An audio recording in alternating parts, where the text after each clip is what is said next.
There exists within the masculine psyche a profound contradiction that Jung identified as one of the most compelling mysteries of human psychology. While men are often portrayed as emotionally direct and straightforward, when it comes to expressing deep love, they frequently operate through what he called symbolic communication, a complex system of coded language that allows them to reveal their most vulnerable feelings while maintaining the protective armor that masculine conditioning has. Taught them is essential for psychological survival.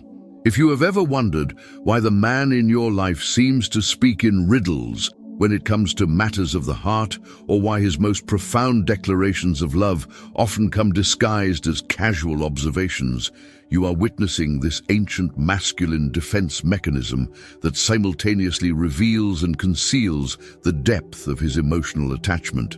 Jung understood that masculine socialization creates what he called the Anima problem. Men learn early that their emotional, feeling, relational nature must be hidden, controlled, or channeled through acceptable masculine expressions to avoid the social punishment that follows emotional vulnerability in males. This creates a psychological split where men's deepest feelings become what Jung termed shadow material, authentic aspects of themselves that must be expressed indirectly because direct expression feels too dangerous, too feminine, too threatening to their masculine identity. The result is a fascinating phenomenon where men develop what I call love camouflage, ways of expressing profound emotional attachment that sound casual, practical, or even friendship-based to the untrained ear, but carry enormous psychological weight for the man speaking them. These phrases are not manipulation or game-playing, but genuine attempts to communicate feelings that their conditioning has taught them are dangerous to express directly. Understanding these hidden phrases requires recognizing what Jung called the masculine shadow, the tender, vulnerable, emotionally expressive aspects of masculine nature that have been systematically suppressed by cultures that equate masculine worth with emotional stoicism.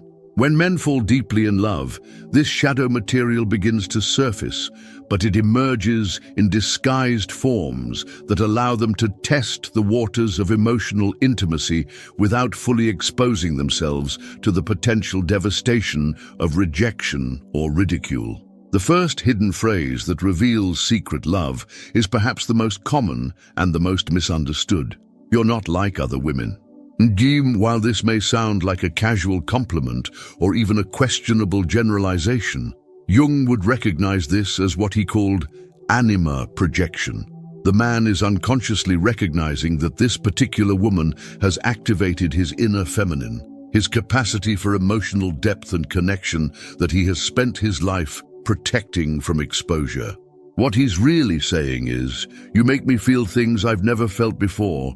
You access parts of me that I thought were dead or didn't exist. You've awakened my capacity for love in ways that feel both thrilling and terrifying."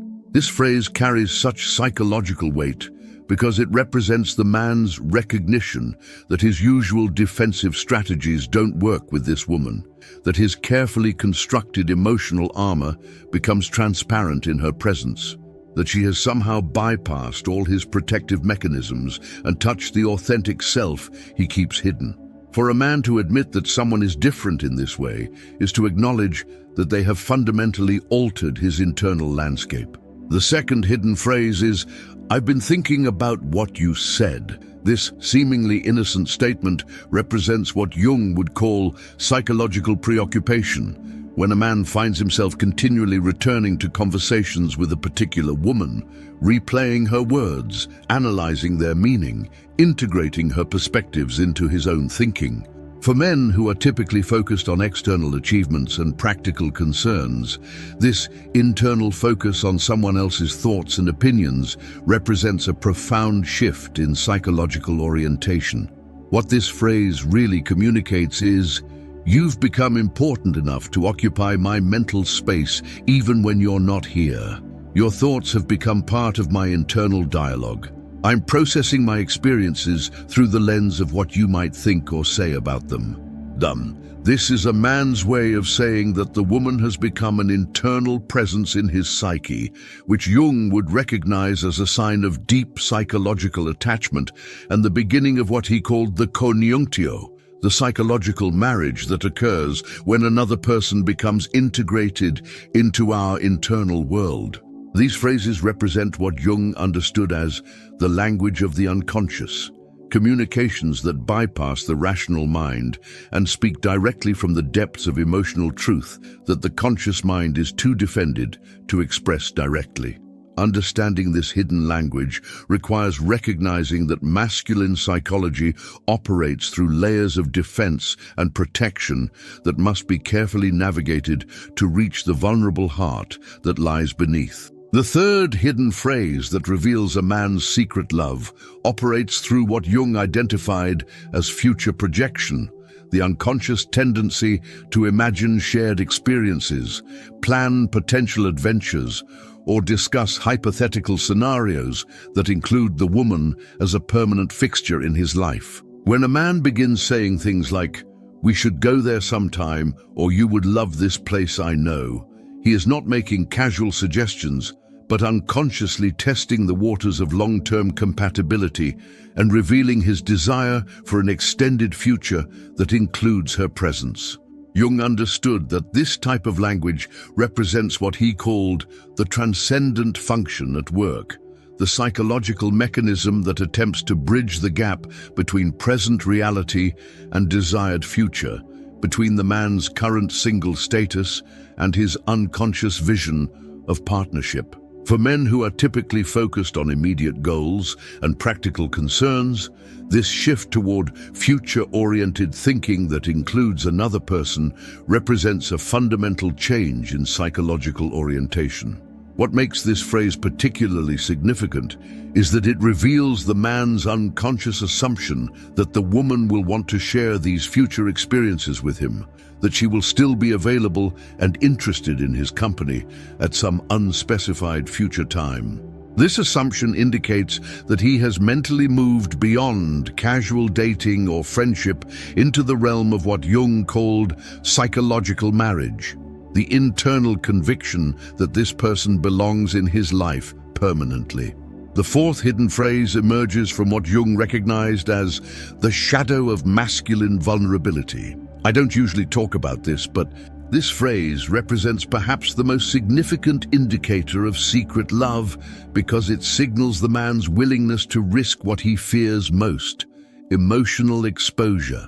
When a man prefaces a statement with this phrase, he is acknowledging that he is about to violate his own rules about masculine emotional expression, that he is choosing vulnerability over safety, connection over protection.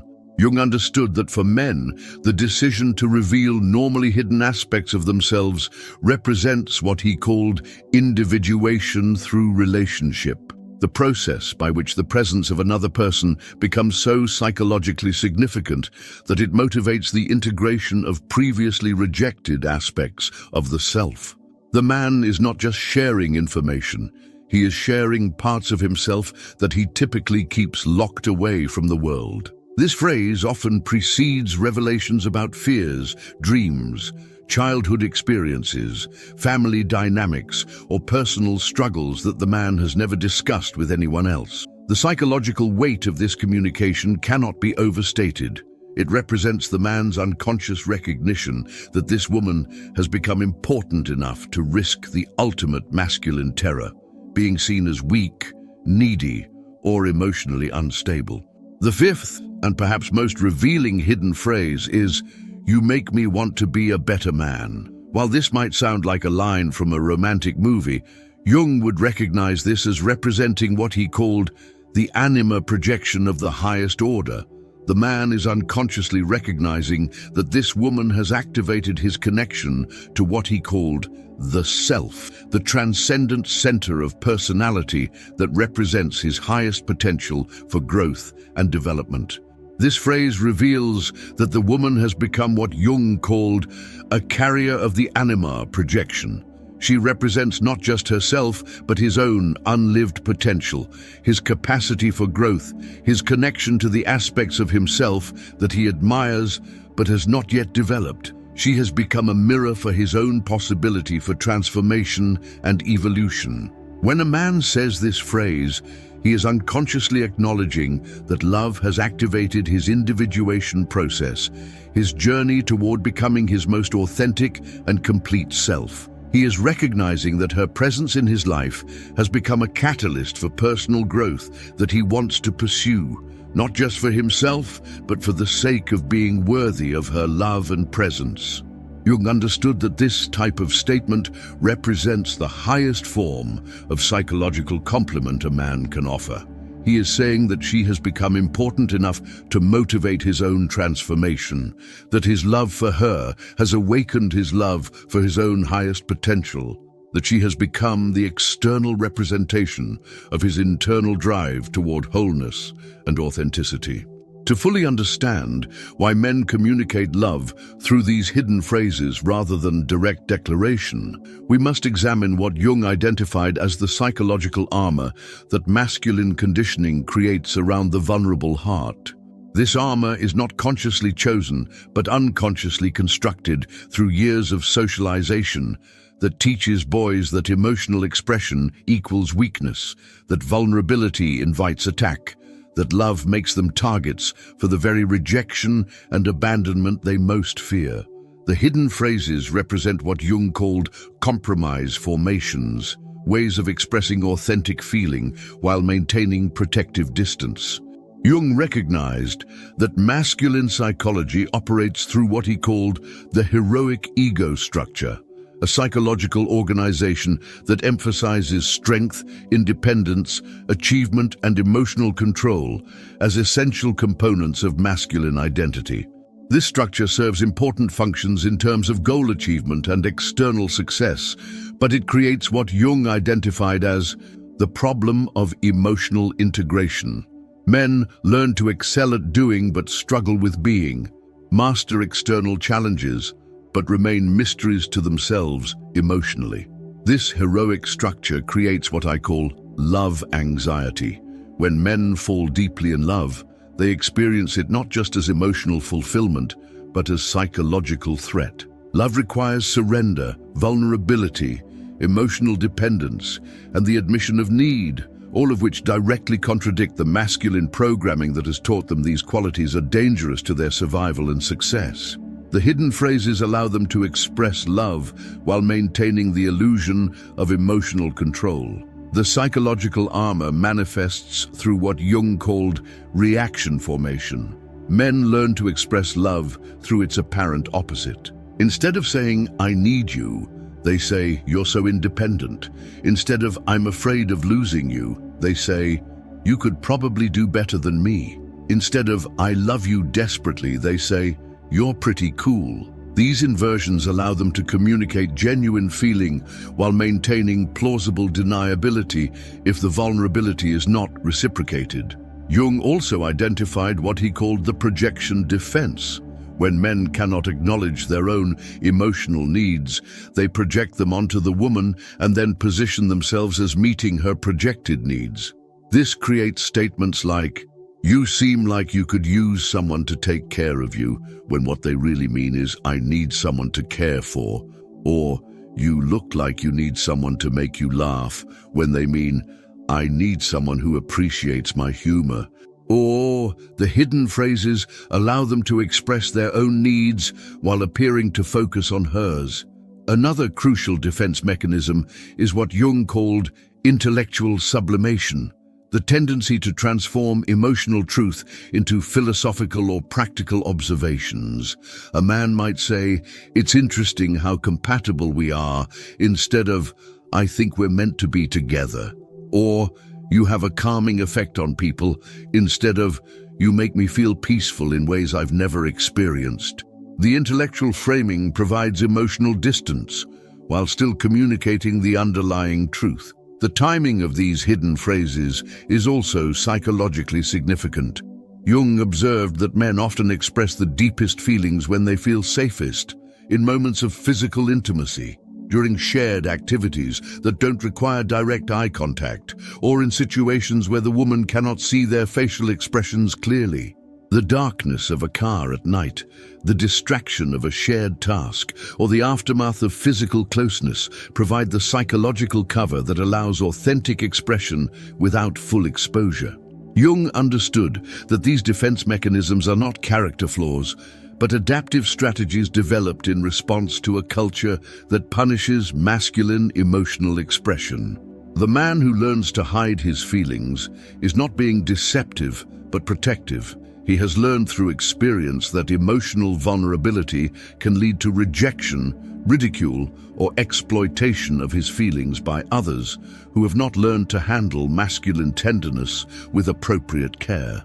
The hidden phrases also serve what Jung called testing function. They allow men to gauge the woman's response to increasing levels of emotional intimacy without fully committing to vulnerability.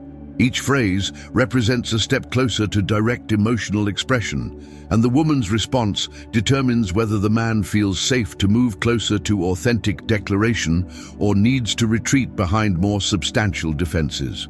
Understanding these defense mechanisms is crucial for women who want to recognize and respond appropriately to masculine expressions of love. The goal is not to force men to abandon their protective strategies, but to create the kind of emotional safety that makes such protection unnecessary, allowing the hidden love to gradually emerge into direct expression.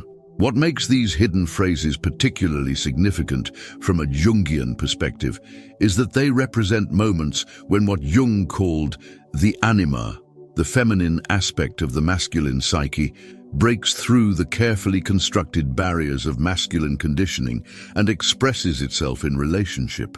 The anima carries a man's capacity for emotional depth, intuitive knowing, relational wisdom, and spiritual connection, all the qualities that traditional masculine socialization teaches him to suppress or deny. When a man falls deeply in love, his anima awakens, and these hidden phrases become the voice of his integrated feminine speaking through his masculine consciousness. Jung understood that healthy psychological development requires what he called Anima integration, the conscious recognition and acceptance of the feminine aspects of personality that exist within every man. When this integration is blocked by cultural conditioning or personal fear, the anima remains unconscious and often gets projected onto women in the man's life. However, when a man encounters a woman who truly activates his capacity for love, the anima begins to awaken within him, creating internal changes that are both thrilling and terrifying. The hidden phrases often emerge during what Jung called anima breakthrough moments, times when the man's usual psychological defenses are lowered and his feminine nature can express itself more directly. These might occur during intimate conversations, shared experiences in nature, moments of creative expression, or times of vulnerability when his heroic ego structure temporarily relaxes its vigilant control over emotional expression. One of the most significant indicators of anima awakening is when a man begins to express what Jung called feeling-toned thinking, intellectual observations that are colored by emotional truth rather than purely rational analysis. When a man says something like, "I've been thinking about what makes people truly happy, and I think it has something to do with finding the right person to share life with," he is not just making a philosophical observation, but expressing his own emotional truth through the safer medium of general reflection. The anima awakening also manifests through what Jung identified as increased sensitivity to beauty, meaning, and connection. Men in love often begin to notice things they previously overlooked: the way sunlight falls through windows, the emotional undertones in music, the subtle dynamics in social interactions. They may comment on these observations to the woman they love, sharing insights like, "I never noticed how beautiful this city is until we started walking through it together." A hidden way of expressing that love has awakened their capacity for aesthetic and emotional appreciation.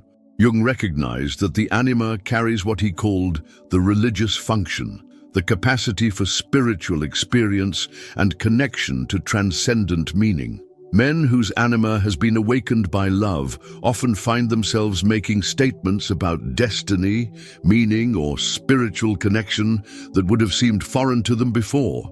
Phrases like, "I don't usually believe in fate, but meeting you feels like it was meant to happen," represent the anima's attempt to express the numinous quality that deep love brings to masculine consciousness. The integration process also creates what Jung called temporal expansion. The man's consciousness begins to extend beyond the immediate present to encompass past and future in ways that include the beloved. He may say things like, "I wish I had met you sooner," or "I keep imagining what we'll be like when we're old." Statements that reveal how love has expanded his temporal awareness to include a shared life narrative that extends far beyond the immediate relationship. Perhaps most significantly, anima awakening creates what Jung called the capacity for psychological intimacy, the ability to share inner experiences, emotional responses, and vulnerable thoughts that the man has never shared with anyone else. The hidden phrases often serve as bridges toward this deeper intimacy, testing whether the woman can receive his emerging feminine consciousness with acceptance rather than judgment. Jung understood that when the anima is successfully integrated through love, it transforms masculine consciousness in ways that benefit not just the relationship, but the man's entire approach to life. He becomes more emotionally intelligent, more intuitively aware, more capable of deep connection, and more aligned with what Jung called the self, the transcendent center of personality that represents psychological wholeness and spiritual integration. We arrive now at the most practical and transformative threshold, learning not just to recognize these hidden phrases for what they truly are, desperate attempts by the masculine heart to communicate profound love while maintaining psychological safety, but understanding how to respond in ways that encourage the gradual emergence of more direct emotional expression. Jung understood that the goal of psychological integration is not to force change, but to create conditions where natural development can occur, and this principle applies perfectly to helping men transition from coded love language to authentic emotional expression. The first crucial element in responding to hidden love phrases is what Jung called emotional attunement, the ability to hear the underlying emotional truth beneath the surface communication without forcing the man to acknowledge more than he is ready to express. When a man says, "You're not like other women," the most powerful response is not to analyze the statement or demand clarification, but to receive it as the profound compliment it is while creating space for deeper sharing. A response like, "That means a lot coming from you," acknowledges the significance without requiring him to explain or justify his feelings. Jung emphasized the importance of what he called the transcendent function in relationships, the ability to hold space for both conscious and unconscious communication simultaneously. When responding to hidden love phrases, the goal is to honor both what is being said and what is not being said, to validate the courage it takes for a man to risk even coded vulnerability while gently encouraging movement toward greater authenticity. For the phrase, "I've been thinking about what you said," the most effective response recognizes the psychological weight this carries for masculine consciousness. Instead of casual acknowledgement, a response like, "I love that we can have conversations that stay with you," validates his internal processing while encouraging more of the mental preoccupation that indicates deep attachment. This type of response makes him feel safe to share more of his internal world. When a man makes future-oriented statements like, "We should go there sometime," Jung would recommend responding in ways that assume the reality of shared future while avoiding pressure or assumptions. A response like, "I would love that," accepts the invitation into his future vision while maintaining the light tone that allows him to retreat if necessary. This creates what Jung called safe attachment, connection that enhances rather than threatens individual autonomy. The response to, "I don't usually talk about this," but requires particular sensitivity because it represents the man's greatest risk, emotional exposure that violates his own rules about masculine expression. Jung would emphasize the importance of receiving such communications with what he called sacred witnessing, full presence and attention that honors the courage required for such sharing. The response should focus on gratitude for trust rather than analysis of content. "Thank you for sharing that with me," creates safety for continued vulnerability. When a man says, "You make me want to be a better man," Jung would recognize this as the moment when anima integration becomes conscious and intentional. The most powerful response acknowledges both his current worth and his growth potential. "I love who you are already, and I'm excited to grow alongside you." This validates his present self while supporting his individuation process. Jung also understood the importance of what he called reciprocal vulnerability, gradually matching his increasing emotional risk with your own authentic sharing. As men become more emotionally expressive, they need to know that vulnerability is safe not just for them, but mutual in the relationship. This creates what Jung called the conjunctio, the psychological marriage where both parties support each other's journey toward wholeness. Perhaps most importantly, Jung emphasized that the goal is not to fix or change masculine communication patterns, but to create the kind of relationship environment where natural psychological development can occur. Men need to feel that their journey from hidden to direct emotional expression is welcomed rather than demanded, supported rather than forced, honored rather than criticized. The ultimate recognition is that these hidden phrases represent not masculine inadequacy, but masculine love in its natural developmental process. They are not problems to be solved, but gifts to be received, not codes to be broken, but invitations to deeper intimacy. When women learn to hear and respond to these communications with the depth and significance they carry, they create the conditions for love to emerge from hiding into the full light of conscious expression. Your ability to recognize these hidden declarations of love and respond with appropriate depth and sensitivity creates the safe harbor where masculine hearts can finally risk the full vulnerability that authentic love requires. The hidden phrases are not the destination, but the pathway toward the kind of emotional intimacy that transforms both people and creates relationships worthy of the profound love they contain. If you've been missing these hidden declarations of love, if you now recognize phrases you've heard but didn't understand the deeper meaning behind, then your transformation in relationships begins with developing what Jung called psychological literacy. The ability to hear what's being communicated beneath the surface words. Subscribe to this channel if you're ready to dive deeper into the psychology of love and learn to recognize the subtle ways people communicate their deepest feelings. Share this video with someone who needs to understand that men's emotional expression often comes in code, not because they don't feel deeply, but because they feel so deeply it scares them. And most importantly, practice this today. The next time a man in your life makes what seems like a casual comment about you, your future together, or shares something personal, pause and ask yourself, what might he really be trying to tell me? How can I respond in a way that honors both what he said and what he couldn't quite say?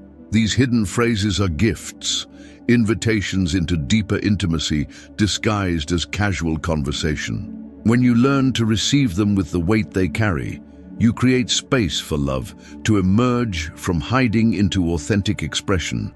Men don't speak a different language. They speak the same language with different rules.